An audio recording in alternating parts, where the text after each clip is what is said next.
Like and subscribe my channel and press the bell icon for latest update.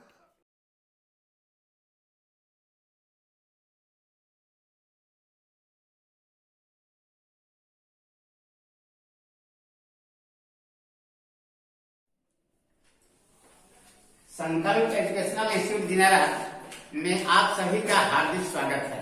आज हम लोग पढ़ेंगे जय प्रकरण का तीसरा पार्ट परिवहन। परिवहन में मुख्य रूप से आज हम लोगों को पढ़ना है जंतुओं में परिवहन। जंतुओं में परिवहन, इस बात पर ध्यान देना है कि जितने भी जंतु हैं उसमें कुछ जंतु यूनिसेलुलर है, निम्न श्रेणी के हैं, और कुछ जंतु जो है हायर श्रेणी के, जैसे मैं स्तनधारी। खास तौर से आपके सिलेबस में प्रिस्क्राइब है मानव का परिवहन तंत्र। परिवहन का अर्थ है ट्रांसपोर्ट ऑफ मटेरियल्स, यानी हमारे शरीर में रक्त के माध्यम say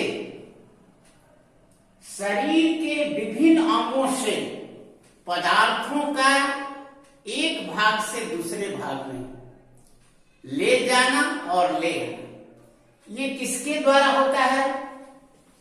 that is perform by blood. ये ब्लड के द्वारा होता है, रक्त के द्वारा।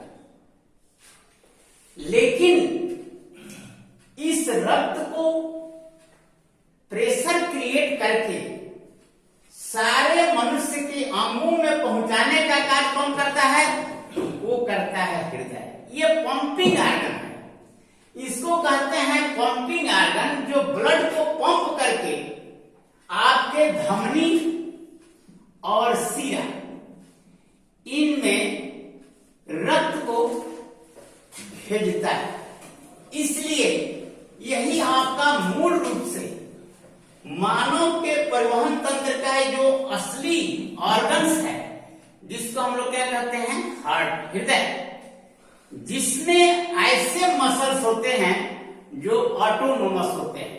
कार्डियक, हृदय पेशी स्पेशल टाइप का ये मसल है जो कभी थकता ही नहीं है।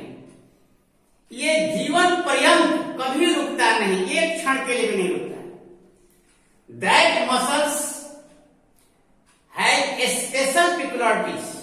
इसमें एक स्पेशल पिक्युलरिटी है, क्योंकि आप पढ़े हैं कि 3 तरह की पेशियां होती हैं, एक ऐच्छिक, दूसरा अनैच्छिक, और तीसरी जो पेशी है वो स्पेशल केवल हृदय में ही पाई जाती है, इसलिए उसका नाम है हृदयी पेशी। इस पेशी में दोनों पेशियों का गुण होता है, इनवॉलेंट्री और वॉलेंट्री, ऐच्छिक और अनैच्छिक, दोनों पेशियों का इसमें गुण है। और ये जो हृदय की जो दीवार है, ये जिस पेशी की बनी है उसे कहते हैं हृदय पेशी, कार्डियक मसल्स। तो सबसे पहले हम चलते हैं मनुष्य में रक्त परिवहन।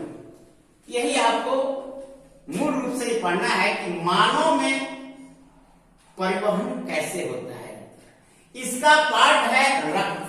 रक्त के बारे में आप जानते हैं कि यदि ब्लड को हम सेंट्रीफ्यूज करें तो इसमें ऊपर हो जाएगा प्लाज्मा, प्लाज्मा, और नीचे बैठ जाएगा इसका सॉलिड पार्ट, ठोस भाग, जिसको हम लोग कहेंगे, जो ठोस पार्ट है इसका, कोशिका, इसमें पाया जाता है RBC, WBC and platelets.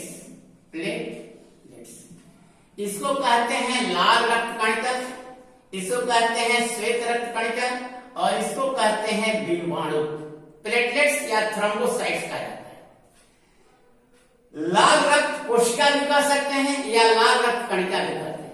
Mammalian RBC की खास पिक्युलरिटी है कि इसमें न्यूक्लियस नहीं होता है। देखिए ऐसा सेल है, पिक्युलियर है, याद रखिएगा कि इसमें न्यूक्लियस नहीं पाया जाता है।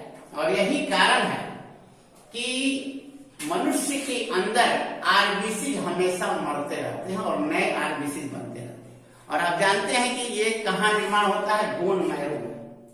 रक्त की जो लाल रक्त कणिकाएं हमेशा मरती रहती हैं और उसकी जगह पर नई लाल रक्त कणिकाएं बनती रहती है। इसलिए यदि आप कहीं ब्लड ट्रांसफ्यूजन भी करते हैं, किसी को रक्त भी देते हैं, तो यदि आप यंग है तो आपको कोई ज्यादा दिक्कत नहीं, क्योंकि पुनः वो तो सेल मर ही जाएगा।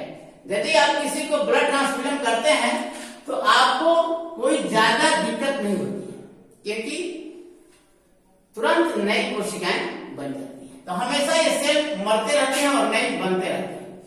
तो इनका आप परसेंटेज देखें कि जो प्लाज्मा है, जो इसका लिक्विड पार्ट है, ये 55% है, और जो सॉलिड पार्ट है जिसमें आरबीसी होता है, डब्ल्यूबीसी होता है, प्लेटलेट्स होता है, वो 45% होता है। अब आरबीसी की खूबी है कि इसमें एक हीमोग्लोबिन नाम का आयरन प्रोटीन होता है। आयरन प्रोटीन, ये आयरन की खूबी है। आप जानते हैं कि आयरन की ऑक्सीजन के प्रति एफिनिटी, एफिनिटी माने प्रियता, बहुत ज्यादा लगाव उससे।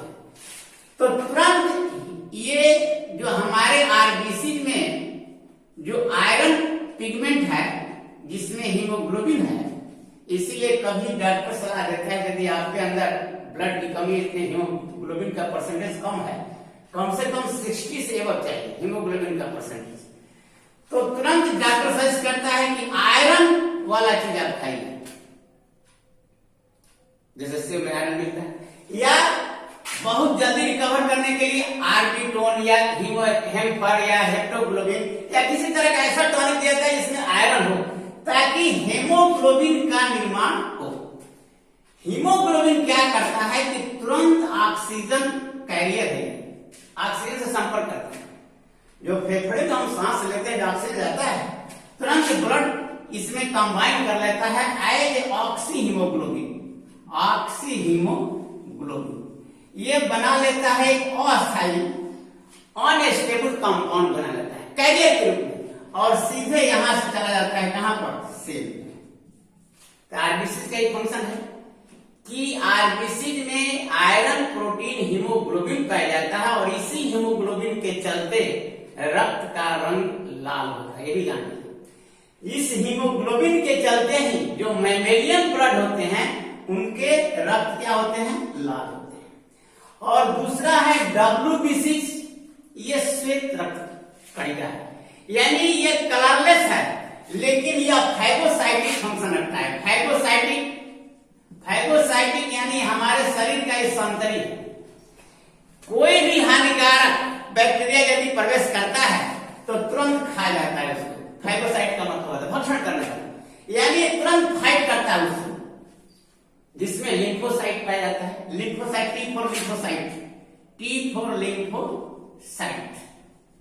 ये आप जानते हैं एड्स बीमारी जो होती है, एड्स में क्या होता है, AIDS ये एब्रिविएशन है, एक्वायर्ड इम्यूनो डिफिशियंसी सिंड्रोम। ये बीमारी डिजीज नहीं है, सिंड्रोम है। सिंड्रोम और डिजीज में अंतर है। देखिए, एक्वायर्ड इम्यूनो डिफिशियंसी सिंड्रोम यानी एड्स में क्या होता है, HIV वायरस ये क्या करता है, संक्रमित करता है और हमारे शरीर की जो टी फॉर लिम्फोसाइट है इसी को ध्वस्त कर देता है। यानी हमारे शरीर की जो इम्यूनाइजिंग कैपेसिटी है, जो प्रतिरक्षण क्षमता है, उसी को खत्म कर देगा। जब प्रतिरक्षण क्षमता वाला चीज खत्म हो जाएगा, ये खत्म हो जाएगा, तो किसी भी प्रकार का जीवाणु आपके शरीर में यदि प्रवेश करता है तो रोग होना शुरू हो जाएगा।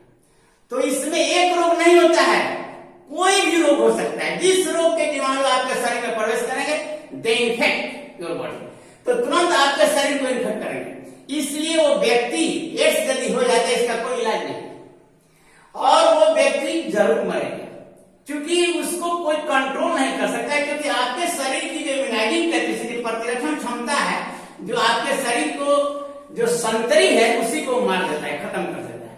तो धीरे धीरे टी फॉर लिम्फोसाइट को क्या कर देता है, HIV वायरस ध्वस्त कर देता है, खत्म कर देता है। यह है HIV वायरस से होता है। ये बहुत ही ऐसा इलाज कराएंगे इसको, इसका कोई इलाज नहीं है। तो हमारे शरीर में ये WBC का बहुत बड़ा फंक्शन है, जो एक तरह से कहेंगे कि हमारे शरीर में यह संतरी का कार्य करता है।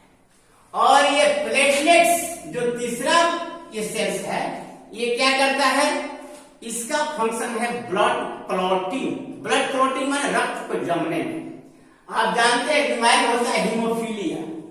हीमोफीलिया हीमोफीलिया एक ऐसी बीमारी है जिसमें यदि आपका अंग कहीं से कट जाए तो ब्लीडिंग रुकेगा ही नहीं। ये जेनेटिक बीमारी है, ये वंशगत चलता है। हीमोफीलिया यदि है तो यदि आपका शरीर कहीं कट गया तो ब्लीडिंग बंद नहीं होगा, रक्त जमेगा ही नहीं यदि आप तत्काल हॉस्पिटल नहीं पहुंचते। हीमोफीलिया बीमारी तो ये क्या करता है, यदि हम लोग का कोई अंग कटता है तो तुरंत वहां पर फाइब्रिन प्रोटीन हमारे प्लाज्मा में है, तुरंत ऐसे जालियों बना लेता है ऐसे, और इसमें ब्लड सेल्स फंस जाते हैं ऐसे, ये ब्लॉक कर देता है, रक्त को बहने नहीं देता है। ब्लड क्लॉटिंग यानी रक्त जमने में ये किसका फंक्शन है, प्लेटलेट्स। ये प्लेटलेट्स जो है जिसको कहते हैं बिंबाणु कह सकते हैं या थ्रोम्बोसाइट, इसका फंक्शन है ये रक्त को जमने में मदद करता है। अब रक्त के बारे में हम लोग समझ गए। अब हमारे शरीर में दो वाहिनी है, एक है आर्टरी और दूसरा है वेन। दिमाग में आपको बराबर रखना है कि धमनी से, देखिए यहां पर एक धमनी है, महाधमनी, धमनी से ब्लड सप्लाई होता है, शुद्ध रक्त, यही इसका इंपॉर्टेंट पॉइंट है। आर्टरी से हमेशा शुद्ध रक्त। अब आप पूछेंगे कि शुद्ध रक्त क्या है, तो शुद्ध रक्त वही है जो हीमोग्लोबिन ऑक्सीजन से मिल जाता है, ऑक्सी हीमोग्लोबिन। यही रक्त है यदि ऑक्सीजन से मिल गया तो शुद्ध हो गया, और वही रक्त यदि कार्बन डाइऑक्साइड से मिल जाता है तो क्या हो जाता है, अशुद्ध। कार्बोक्सी हीमोग्लोबिन और ऑक्सी हीमोग्लोबिन। इसीलिए हमारे हृदय में 4 चैम्बर बना हुआ है, बिल्कुल सेपरेट कर दिया। इधर का इम्प्योर ब्लड इसमें रहेगा, इधर रहेगा प्योर ब्लड, मिश्रण नहीं हो रहा है यहां पर। लेकिन मछली में देखिए, मेढक में देखिए, उसमें मिश्रित, क्योंकि उसमें 3 ही चैम्बर है, मछली में तो 2 ही चैम्बर है, लेकिन हम लोगों में क्या है, 4 चैम्बर है। ये राइट साइड का यहां से देखिए पार्टीशन वाल है, राइट ऑर्किल्स, राइट वेंट्रिकल, यानी दाहिना आलिंग और दाहिना नील। ये इधर साइड में अशुद्ध रक्त, और इधर साइड में जो बायां आलिंग है, ये बायां आलिंग है, बायां आलिंग और बायां नील है, इसमें क्या रहेगा, प्योर शुद्ध रक्त। देखो भी है। और देखिए यहां पर 2 सिराएं हैं, तो शुद्ध और अशुद्ध रक्त का मतलब क्या है, ध्यान देना है आपको कि अगर रक्त ऑक्सीजन से मिल गया तो क्या हो गया, दैट ब्लड इज प्योर, वो रक्त क्या है, शुद्ध है। और अगर ब्लड कार्बन डाइऑक्साइड से मिल जाता है, धमनी में रक्त जो है यह ऑक्सीजन से मिलता है, ठीक है, और धमनी के द्वारा ये शरीर के समस्त अंगों में जाता है, और फिर सीरा के द्वारा ये वापस आ जाता है हृदय में। हृदय से धमनी के द्वारा शरीर के विभिन्न अंगों में पहुंचाया जाता है, और ब्लड फिर मिल जाता है किससे, कार्बन डाइऑक्साइड से। क्योंकि हम लोग जो छोड़ते हैं या हमारे जो कोशिका के अंदर जो क्रियाएं होती हैं, जो भोजन का ऑक्सीकरण होता है, उसमें कार्बन डाइऑक्साइड बनता है, तो वो कार्बन डाइऑक्साइड रक्त में रहता है, उसको कहते हैं सीरिये ब्लड। सीरिये जो भेन से जाता है, इसमें क्या है, ब्लड प्लस कार्बन डाइऑक्साइड। ध्यान दीजिएगा, ये सीरिये रक्त है, ये भेन के द्वारा यानी सीरा के द्वारा वापस हृदय में लाया जाता है। देखिए यहाँ पर इधर से और इधर से, दोनों से आ रहा है। ये जो है, जो महाशिरा है, ये नीचे के अंगों से ब्लड ला रही है, नीचे के अंगों से, और ये जो अग्र महाशिरा है, अग्र महाशिरा, ये ऊपर के अंगों से ब्लड ला रही है, लेकिन ये कैसा ब्लड है? कैसा ब्लड है? अशुद्ध। यानी इस ब्लड में क्या है? कार्बन डाइऑक्साइड मिश्रित ब्लड। इसीलिए हमने कहा कि इधर का जो साइड है ये अशुद्ध रक्त वाला है, क्योंकि हमारे शरीर के समस्त अंगों से जो रक्त कलेक्ट हो रहा है, जो हृदय में वापस आ रहा है, उसमें क्या है? Carbon dioxide. और आप जानते हैं कार्बन से हानिकारक है। तो आपके ये हृदय का एक पार्ट अशुद्ध रक्त और इधर पार्ट क्या है? शुद्ध रक्त। लेकिन खूबी है कि यहां पर समझिए कि ये हृदय है, इसमें 4 चैम्बर है और यहां पर लंग्स है। यहां से ब्लड जो है पुनः जा रहा है हृदय में, लंग्स में, और लंग्स से शुद्ध होकर के फिर वापस आ रहा है हृदय में। जैसे यहां पर हमने दिखाया है 2 फुफ्फुस धमनी, ये दोनों धमनी कहां जाएगी? दोनों लंग्स में। क्यों? क्योंकि यहां अशुद्ध ब्लड है, ये ब्लड इससे होकर के सीधे जा रहा है किसमें? फेफड़ा में। क्योंकि हम जब सांस लेंगे तो उसमें ऑक्सीजन लेंगे और फिर अब यही कार्बन डाइऑक्साइड निकल जाएगा और ऑक्सीजन ब्लड में आ जाएगा, और फिर जो ऑक्सीजन आएगा वो इस दोनों सिरा से, ये देखिए यहाँ एक्सेप्शन है, इससे पुनः आ जाता है शुद्ध होकर के। किससे? लंग्स से। लंग्स में जा रहा है शुद्ध होने के लिए। शुद्ध होने का मतलब ऑक्सीजन लेना और कार्बन डाइऑक्साइड छोड़ना। तो यहाँ ऑक्सीजन ले लेता है ब्लड, कार्बन डाइऑक्साइड छोड़ देता है, फिर वो ऑक्सीजन युक्त ब्लड क्या होता है? फिर आ जाता है इस दोनों सिराओं द्वारा। इसमें ये शुद्ध है, इसमें शुद्ध है शुद्ध, इसमें है अशुद्ध। यानी that blood that is CO2, इसमें क्या है? Blood plus O2। समझ आ रहा है ना? यानी ये फेफड़ा में जा रहा है किस लिए? ऑक्सीजन लेने के लिए, क्योंकि ऑक्सीजन लेगा तो क्या हो जाएगा? शुद्ध हो जाएगा। और जो रक्त कार्बन डाइऑक्साइड ले गया है उसमें, वो छोड़ देगा, हम लोग उसको बाहर छोड़ देते हैं, वही कारण से हम छोड़ते हैं फेफड़े में। तो इसीलिए देखिए यहां पर 2 है और एक इसमें है और एक इसमें। ध्यान दीजिएगा। अब हृदय की संरचना पर हम आएंगे। हृदय की संरचना को यदि हम बाहर से देखें तो ये झिल्ली से घिरा रहता है, ऐसे। इसको कहते हैं पेरिकार्डियम। पेरिकार्डियम, और इसके अंदर फ्लूइड है जो हृदय को बाहरी आघातों से सुरक्षा करता है, लुब्रिकेट रखता है। इसमें थोड़ा सा क्या करता है? पल्सेट करता है तो धक्का से बचाता है इसको। ये फ्लूइड होता है, पेरिकार्डियल फ्लूइड कहते हैं। पेरिकार्डियम और पेरिकार्डियल फ्लूइड। अब हृदय में देखिए ऐसे हम इसको काट दिए हैं इंटरनल, तो इसमें 4 चैम्बर दिखाई पड़ा है, 2 ऊपर की तरफ और 2 नीचे की तरफ। इस दोनों चैम्बर को कहते हैं एट्रियम यानी आलिंग।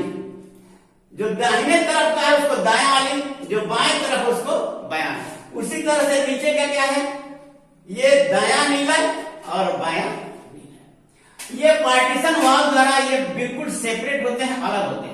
अब देखिए यहां से ये जो दायां नीला है, इनसे एक निकल रहा है क्या चीज? इसको कहते हैं धमनी, महाधमनी कह सकते हैं। ये आगे जाकर के 2 धमनियों में बढ़ जाता है और दोनों तरफ के फेफड़ों में चला जाता है। और इधर जो बायां नीला है, इससे जो निकल रहा है इसको कहते हैं महाधमनी। यही धमनी आगे जाकर के भिन्न भिन्न छोटी छोटी धमनियों में बंट करके और शरीर के समस्त अंगों में चली जाती है। अब देखिए कैसे सर्कुलेशन होता है, डबल सर्कुलेशन कैसे होता है। डबल सर्कुलेशन मानव में होता है स्पेशली। डबल सर्कुलेशन का मतलब क्या है? दोहरा परिसंचरण। परिसंचरण यानी दोहरे का मतलब क्या है? ब्लड हृदय से होकर 2 बार गुजरता है। एक कैसे होता है कि शरीर के समस्त अंगों से अशुद्ध रक्त इन दोनों सिराओं द्वारा, ध्यान दीजिएगा, ये पिछले भाग से आगे भाग से दोनों महाशिराओं द्वारा अशुद्ध रक्त आ गया किसमें? दाहिने ये आलिंद में आया। अब दाहिना आलिंद में आया, इधर क्या है, बायां आलिंद है, ध्यान दीजिएगा। तो बायां आलिंद में लंग्स से, फेफड़े से इस दोनों फुफ्फुस शिराओं द्वारा इसमें शुद्ध रक्त आ गया। और जब ये दोनों एक साथ संकुचित हुए तो इसमें का रक्त किसमें आ गया, देखिए जो दाहिना आलिंद है उसमें का रक्त आ गया दाहिने नीले में, और जो बायां आलिंद है उसमें का रक्त आ गया बायां नीले में। अब यह दोनों नीला एक साथ सिकुड़ेगा, दबाव पड़ेगा, तो क्या होगा, इसमें का रक्त इसमें अब नहीं जा पाएगा। क्यों, इसमें एक सिस्टम बना हुआ है, यहां पर वाल्व है, देखिए इसको कहते हैं कपाट, जो बंद कर दे रहा है इसको, इसका नाम है त्रिदली कपाट, ट्राइकस्पिड वाल्व। ये कपाट इस छिद्र को बंद कर देंगे, कैसे, जैसे पुशिंग डोर होता है, पुशिंग डोर में क्या होता है, उधर से आप फेल करके चले आए और जहीं आए तो दरवाजा बंद हो गया, उसी तरह से ब्लड इधर से आ गया, लेकिन वापस यदि इसमें जाना चाहेगा तो नहीं जाएगा। क्यों, ये बंद कर देता है। ये यहाँ पर जो कपाट है उसको कहते हैं त्रिदली कपाट, इसको कहते हैं ट्राइकस्पिड, ट्राइकस्पिड वाल्व। और जो इसमें होता है उसका नाम है बाइकस्पिड। तो तुरंत जब ये दबेगा, जब नीला में संकुचन होगा तो रक्त वापस इसमें नहीं जाएगा, किसमें नहीं जाएगा, आलिंद में, दोनों आलिंद में नहीं जाएगा, तो किसमें जाएगा, तो देखिए यहां पर सिस्टम है, इसमें प्रवेश करेगा, यही इसमें प्रवेश करेगा। ये कौन है, ये धमनी है, ये यहां पर देखिए प्रवेश कर रहा है।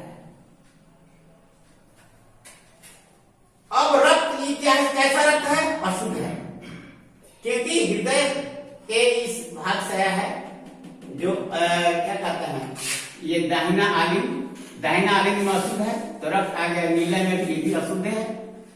अब ये अशुद्ध रक्त इसमें आ गया, तो यहां से ये कहां जाएगा, ये चला गया दोनों लंग्स में, इसीलिए दिखा दो पार्ट में बटा हुआ है, यहां से ये दोनों चला गया दोनों फेफड़े में।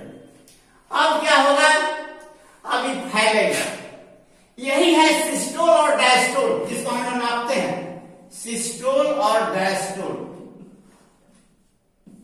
सिस्टोल डायस्टोल क्या है, ये एक बार आलिंद सिकुड़ेगा तो नीला फैलेगा, जब नीला सिकुड़ेगा तो आलिंद फैलेगा, इसको कहते हैं सिस्टोल एंड डायस्टोल।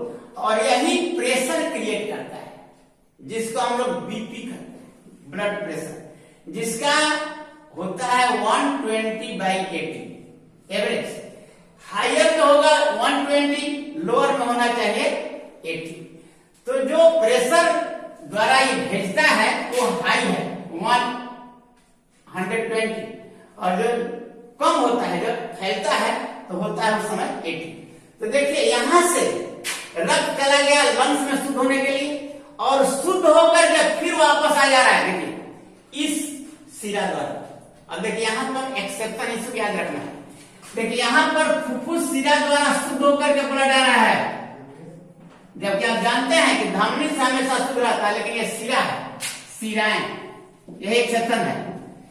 फुफ्फुस सिराओं द्वारा शुद्ध रक्त आ गया इसमें, जब शुद्ध रक्त आता है तो तुरंत ही दबेगा तो सीधा शुद्ध रक्त इसमें आ जाएगा, और यहां से ये जब दबता है तो सीधे शुद्ध रक्त इसमें प्रवेश कर जाता है, और यहां से प्रवेश करके ये सीधे आ जाता है महाधमनी में, एओर्टा में, और एओर्टा से शरीर के समस्त अंगों में चला जाता है। That is known as double circulation, double circulation इसी कहते हैं। इसमें क्या है कि जो शरीर के समस्त अंगों से अशुद्ध रक्त आया वो हृदय से फिर शुद्ध होने के लिए कहां जाता है, फेफड़ा में, और फेफड़ा से फिर शुद्ध रक्त आता है हृदय में वापस अगेन, और तब फिर हृदय से फिर शुद्ध रक्त शरीर के समस्त अंगों में चला जाता है। इसको कहते हैं दोहरी परिसंचरण, क्योंकि हृदय से रक्त को दो बार होकर के गुजरना पड़ता है। एक बार आया शुद्ध होने के लिए लंग्स में गया, लंग्स में से शुद्ध होकर के फिर वापस हृदय में आया, और तब हृदय से शरीर के समस्त अंगों में चला गया। That is known as double, ये पूछा जाता है कि दोहरी परिसंचरण से आप क्या समझते हैं, what do mean by double circulation. तो दोहरी परिसंचरण आपको कहना होगा कि हृदय से रक्त को 2 बार लेना पड़ता है। एक बार ये रक्त शरीर से आता है, जो अशुद्ध रक्त वो सीधे जाता है कहां पर, लंग्स में। लंग्स में जाने के बाद वो ब्लड क्या होता है, शुद्ध हो जाता है। शुद्ध होने के बाद फिर वो ब्लड कहां आता है, वापस फिर हृदय में आता है। अब तब हृदय से वो शुद्ध रक्त शरीर के समस्त अंगों में पहुंचाया जाता है। इस तरह से ये सर्कुलेशन आप बहुत इजीली डायग्रामेटिक बना सकते हैं, बहुत सिंपल, इतना जटिल डायग्राम बनाने की आवश्यकता नहीं है। सीधे इसको हृदय को 4 चैम्बर मान लेंगे, इस तरह से इसको 4 चैम्बर मान लेंगे। यहां से ब्लड सीधे चला जाएगा कहां पर, लंग्स में, इसको मान लेते हैं लंग्स। और इधर इसमें आ रहा है शरीर के समस्त अंगों से, यहां पर एक जाल बन जाएगा जिसको कैपिलरीज कहते हैं, और फिर यहां से लंग्स से आ जाता है किसमें, इसमें शुद्ध होकर के, और फिर इसमें से शरीर के समस्त अंगों में चला जाता है। That is circulation. बिल्कुल क्लियर है कि यहां पर यह है जो लंग्स से आ रहा है, फेफड़ा है, फेफड़ा है, ये हृदय का दोनों पार्ट है, इसको कहते हैं आलिंग, ये आलिंग, ये नीलक, ये नीलक, लेकिन ये दायां है, ये दायां आलिंग है, ये बायां है, याद रखना बायां। यहां पर अब देखो ये शरीर के समस्त अंगों से अशुद्ध रक्त जा रहा है, अशुद्ध रक्त यहां गया, और फिर यहां से शुद्ध होने के लिए ये चला गया लंग्स में, लंग्स में शुद्ध हुआ, फिर वापस आ गया इस आलिंग में, और यहां से फिर चला गया किसमें, ये शरीर के समस्त। इस तरह से ये आपके शरीर में हृदय के द्वारा रक्त परिसंचरण की जो प्रक्रिया होती है, जिसको कहते हैं डबल सर्कुलेशन, इसको डायग्रामेटिक टाइप बना सकते हैं। बहुत सिंपल चीज है कि शरीर के समस्त अंगों से अशुद्ध रक्त आता है इसमें, दाहिने आलिंग में, और फेफड़े से शुद्ध रक्त आता है बाएं आलिंग में। और जब ये दोनों सिकुड़ते हैं तो इन दोनों आलिंगों से ब्लड किसमें चला जाता है, जो दाहिना आलिंग से अशुद्ध रक्त दाहिने नीला में, बाएं आलिंग से शुद्ध रक्त बाएं नीला। अब ये जब दोनों दबेगा तो क्या होगा, ये अशुद्ध रक्त इस फुफ्फुस धमनी द्वारा लंग्स में चला जाएगा, और इसके द्वारा ये जो महाधमनी है, इसके द्वारा शुद्ध रक्त शरीर के समस्त अंगों में चला जाएगा। इस तरह से हृदय की संरचना जो है, मानव के हृदय की संरचना बहुत ही कॉम्प्लिकेटेड है, और ये कभी रुकता नहीं है। इसको कहते हैं, जब ये सिस्टोल और डायस्टोल, जो आप अपने नाड़ी पर हाथ रखेंगे ऐसे, तो 1 मिनट में 72 बार हृदय स्पंदन उसको करते हैं। जितना बार वो धड़केगा यहाँ आपको महसूस होगा। यही डॉक्टर पकड़ के बता देता है कि आपकी नाड़ी की गति स्वस्थ व्यक्ति की क्या है। अगर ज्यादा फास्ट है, इसका मतलब आपको बुखार है, आपको कोई दिक्कत है। क्योंकि 1 मिनट में 72 बार ये हृदय धड़कता है, पल्सेट करता है। यही है सिस्टोल एंड डायस्टोल। इसको हम कहते हैं पल्स, नाड़ी। यहाँ पर हम पकड़ करके पता कर लेंगे कि कितना बार ये धड़क रहा है। 72 बार यदि धड़क रहा है तो समझिए कि नॉर्मल है। यदि आप दौड़ कर आएंगे, देखिए आपकी धड़कन बढ़ जाती है कि नहीं बढ़ जाती, आपका पल्स रेट बढ़ जाएगा तुरंत। तो ये हृदय जब ज्यादा धड़केगा तो रक्त इसमें से ज्यादा निकलेगा, तो क्या होगा, आपके धमनियों की दीवारों पर दबाव बनेगा। यही ब्लड प्रेशर है, और ब्लड प्रेशर से क्या होगा, कभी कभी वो फट सकता है। क्योंकि जिस नली से होकर के ये रक्त जा रही है और इस पर ज्यादा प्रेशर क्रिएट किया जाए तो इस दीवारों पर दबाव बनेगा और ये फट सकती है। That is known as blood pressure. आप देखेंगे कि जब हृदय की धड़कन में कभी आदमी क्रोधित हो जाता है, कभी ऐसा स्थिति हो जाता है, तो आंखें लाल हो जाती है, थर थर आदमी कांपने लगता है और लगता है कि पूरा शरीर लाल हो गया। इसका मतलब क्या है, पूरा शरीर लाल हो गया तो मतलब क्या है, यानी रक्त का प्रवाह बढ़ गया। रक्त का प्रवाह बढ़ गया यानी पूरा ब्लड जो है आपके शरीर में पहुंचने लगा। डॉक्टर क्या करता है, पहले आंख देखता है, आंख में देखता है कि रक्त की नली है कि नहीं, लाल है कि नहीं आता, इसका मतलब आप में ब्लड है। अगर कम है तो संदेह कहता है कि नहीं ब्लड नहीं है। तो रक्त का जो प्रवाह तेज हो जाता है, यानी जब आप दौड़ते हैं या किसी अचानक कोई ऐसा आपके साथ घटना हो जाती है, उस स्थिति में आपकी हृदय की धड़कन बढ़ जाती है, तो पल्स रेट आपका बढ़ जाएगा। उसे कहते हैं हार्ट बीट। हृदय की जो धड़कन है हार्ट बीट, ये बढ़ जाती है हार्ट बीट। तो इसका नॉर्मल रेट है 1 मिनट में 72, और डॉक्टर तुरंत ये जो है या इसको पकड़ करके और तुरंत बता देता है कि हाँ आप नॉर्मल में हैं कि आप नॉर्मल स्थिति में जा रहे हैं। ठीक है, तो आपका ये आज का जो ब्लड सर्कुलेशन सिस्टम यानी परिवहन तंत्र जो है ये आप कंप्लीट हो गया। आप पढ़ लिया अच्छी तरह से हृदय कैसे फंक्शन करता है, कैसे ब्लड सर्कुलेट